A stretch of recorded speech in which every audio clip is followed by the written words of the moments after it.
kind of stay in the playoff chase. Yep. No, literally, they needed to win to stay in the playoff chase. Because without a win, they were gone. And the game ends.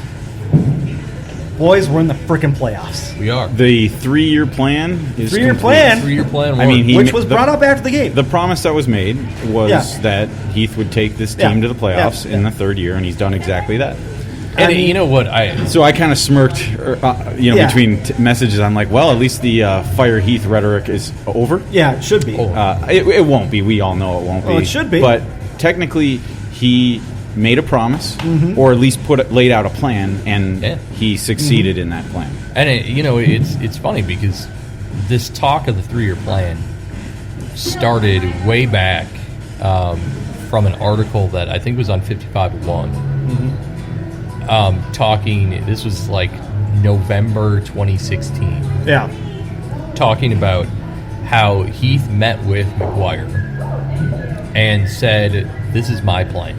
Mm-hmm. No one knew what this plan was at that point, or I think even maybe a year in, year and a half in, and so we have to assume that was the plan, right? And we haven't always assumed that was the plan, right? And here we are. And here we are. And you gotta feel bad for Orlando fans, right? You do, because he had the exact same and plan. He was fired a year and a half in. Yep. So he never got through it. Can you imagine if they fired Heath a year and a half his tenure here? Whether you're a pro Heath or on the fire Heath bandwagon, I mean, a year and a half was not enough time.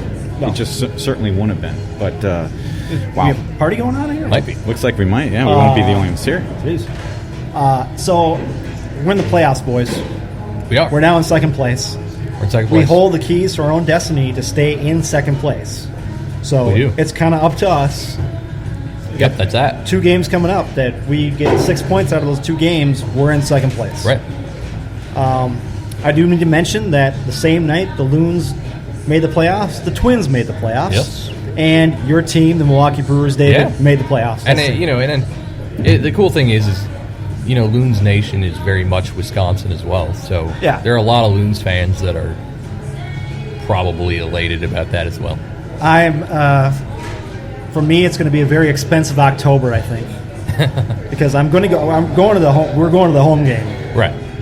I mean, we're going to be there. I mean, I won't be, but you won't be. But it still could be very expensive for me as well. It could be. Well, you'll be in Vegas. So. Yeah, if we continue the trend and get the home game, we'll be there. I automatically get tickets. They just charge me for it. And when we sit here and speak of home games and hope for home games, that's why you mentioned it, Tony. Being in second in the West is huge. Big, because that lines you up for two games home at games, home. Yeah. We talked about the fact that the seeds, it's a fixed bracket. Yeah. So the matchups aren't readjusted based on your seed. It's a fixed bracket. So if you sit in that second spot, you have a very good chance, assuming you win, of course, of hosting at least 2 games. And then again, I'm going to try to get to a Twins home playoff game. I'm sure, Dave, you'd want to go to one of those. I'd actually be. You want to go to, David? I want to get to a Twins fan. I want to get to a Twins playoff game at Target Field. I've been to one at the Metrodome. I'd love to get one. I went to the last. I actually went to the first playoff game at Target Field against the Yankees. I want to get to one of those. Maybe I could pull up my 1987 Homer Yankee. There you go. So it's going to be it's very expensive playoffs for me. But again, guys, it's a great feeling.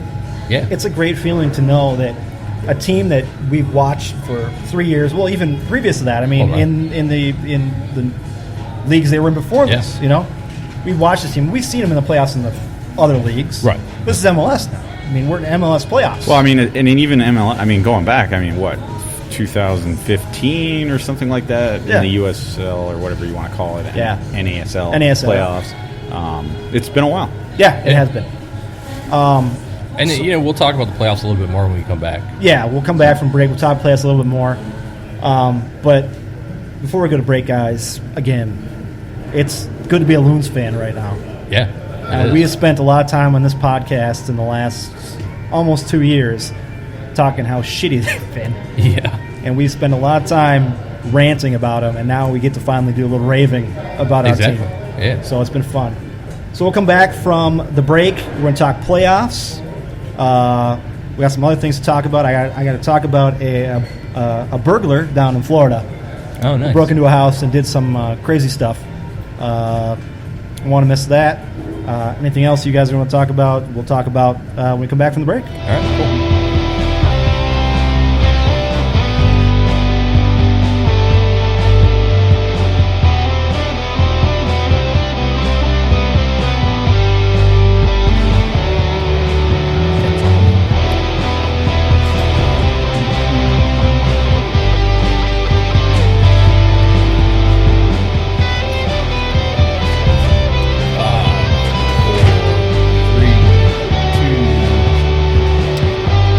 Back here on the MNUFC podcast, still at Pryes. Grab some more beers, guys. I want to thank Mike, the bartender, again for setting us up with these beers. You guys each got something different. Yeah, we all got something different. We all got something different. Yeah. What did you guys get? Dave, you go first. Well, I went with something light again. I went with a Bohemian Blonde. So I guess I just took my first sip, and it's just an easy drink, and it's got a really nice hint of lemon that I'm enjoying. But yeah, it's, I had that when we were here last. Okay. It's very good. Yep. David? I got the collaboration with Lupulin. Ooh, nice. The now I forget what it's called. I can't even read it from this. Yeah, it's Popsicle stick. Popsicle stick. There Yes, we go. yes. Fantastic. You know, it's that typical hazy IPA. Yeah. Tastes really good. And shout out to Lupulin. Of course, we've been there. Great guys Yeah. up there. Gave us a whole tour. Yeah. Awesome. We'll be back up there again. Yeah, that was great. It was nice to see it on there. Yeah. That they're doing collaboration. I got the Royal Raspberry Sour on Nitro, which I never had a sour on Nitro, and it tastes fantastic. I have not either. I also want to give a shout out to Tina, who's, I think, the marketing manager here. She's the one I've been talking to, and she set us up last time, set us up again this time. So shout out to her. One of these times when we get back here, she'll have to come out and have a beer with us, and so I can thank her in person. But again, Pryes has been great. Great day. Great place to have it. So let's get into some playoff talk here, guys. Because, of course, we're in the playoffs now. We're in second place. You know, and to put it in perspective just a little bit. So going into Sporting Kansas City, obviously, is pretty clear. The Loons held their own, own their own destiny, so to speak. And but at that point, going into that game on Wednesday, there was still 6 spots open in the Western playoff race. And, you compare that to 1. There was 1 going into that Wednesday's game in the East. So, yeah, there was a lot up for grabs. It still hadn't been decided. And, of course, we're talking more or less seeding now that the Loons were in a good position. But so following that game, there's still 4 spots available. Yes. And so seeding's going to be determined here in the last 2 weeks. And in going into this weekend, really, it's kind of like a secondary. It's not decision day. That's obviously October 6th. But tomorrow, if you look at the schedule, the full slate of MLS games are on Sunday. There's 6 at 4, and there's 6 at 6:30, and that is when the Loons play against LAFC. Side note: we will be at the LAFC games. The last game in your 3 seats that you have up at the top there. Yeah, it'll be the last time last time a regular season game that will be in those seats. In those seats. Fan appreciation night. Fan appreciation. We get a free beanie if we free get there. beanie for 10,000. We have to get there early. We get a free beanie. 15,000. 15,000. We have to get there. Well, get there. And there's relatively early. And I know, for people who are going to the game or maybe went to the game, there's a lot of activities, I think, right outside the stadium on their lawn. Of course, there's going to be food trucks. Certainly something worth checking out. Yeah, so we'll have to figure out what we do there. Yeah, I think we'll be spending a little time at Dual Citizen, and I think we'll spend a little more time outside the stadium. I think because it's Fan Appreciation Day, because it's the last match of the year, Are we regular going season. Together? We should probably talk we'll about talk that about it afterwards. But let's discuss it right now. I don't know. I don't know if our listeners care about our plans for tomorrow. But I'm going to. I'm just kidding.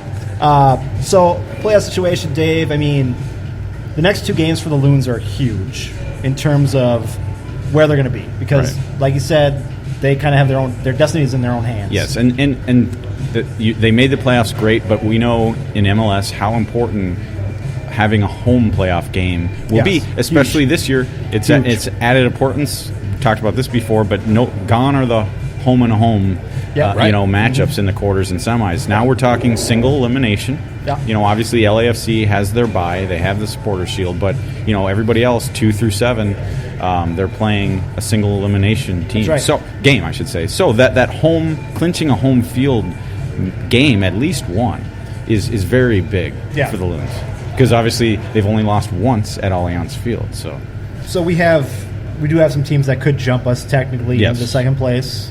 Exactly. We could drop. I think. How far could we drop? Do we know that? Lowest they could drop into fifth. Is fifth. Okay. And so basically, I could run down the scenarios, but they're sitting here as we sit here today. The Loons are, I guess, 5 points clear of that fifth spot, which RSL currently occupies. Yes.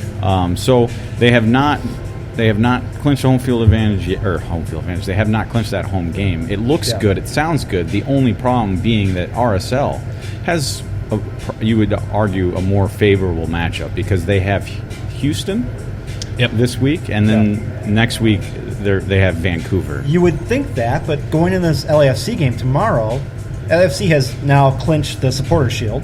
They have. So they really have nothing else to play for. Other than revenge. Now, revenge, but do you really want to risk revenge and risk players' injuries for that? I don't think so. And I remember the last time that LAFC came to Minnesota. I was there at TCF Bank last year, and it was a drubbing, 5-1. Mm-hmm. The Loons came out on top of that one. So I think we'll see LAFC expect more of the same. B squad tomorrow. Not necessarily, but the big thing that we need to talk about with LAFC, regardless, is they lost Diamande up top. And so with him out, they've had to shift Carlos Vela inside. Mm-hmm. It changes the entire dynamic of their team. Yeah.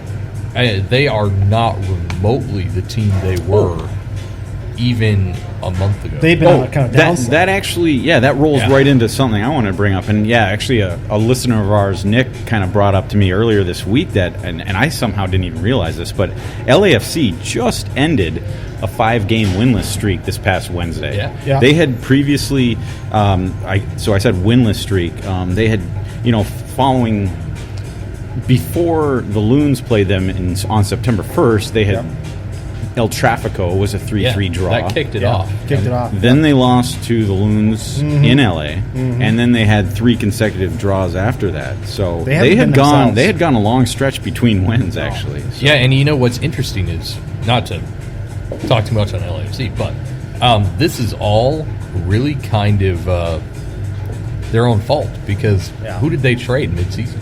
Well, traded Ramirez. They traded Ramirez off. Now they no longer have center forward. No, they don't have it. And wish all the best to Diamande now that he's in that substance abuse mental health program.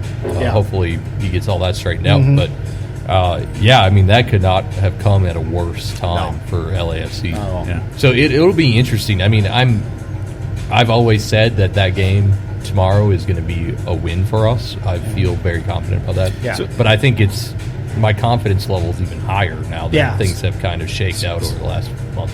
So you want me to break it down real quick? I think the we're scenarios? good. As far as scenarios, as far as getting a home game. So, I think the easiest way is obviously a win tomorrow. Yeah. Yes. No, not 2. A win. A win tomorrow. A win. Okay. Tomorrow's win gets us would one. be And then, or there's a couple of real quick. Or basically a Salt Lake loss or tie versus Houston. Yeah. Which that doesn't seem logical. But No. it could happen. Although, are they playing in Houston? No, it's in Utah. Oh, then that's not. And on top of that, it does help that Seattle is playing San Jose. Mm-hmm. San Jose needs to win to stay in the playoffs. Yeah. That's a nice matchup in the top, the 2 through 4 spot. Yeah. Because obviously Salt Lake is a concern, but Seattle's a bigger concern. Sure. They're playing a team that's desperate, that has had a really rough last 10 games. Yeah, if you're obviously then starting to look forward as, okay, what are the scenarios where Minnesota can not only get a home playoff game but maintain that number 2 seed? Spot. That's I don't too. think it's going to come from the LA Galaxy, but Seattle's got a rough game tomorrow, which is nice. I think, of course, the goal is getting that home playoff spot keeping that.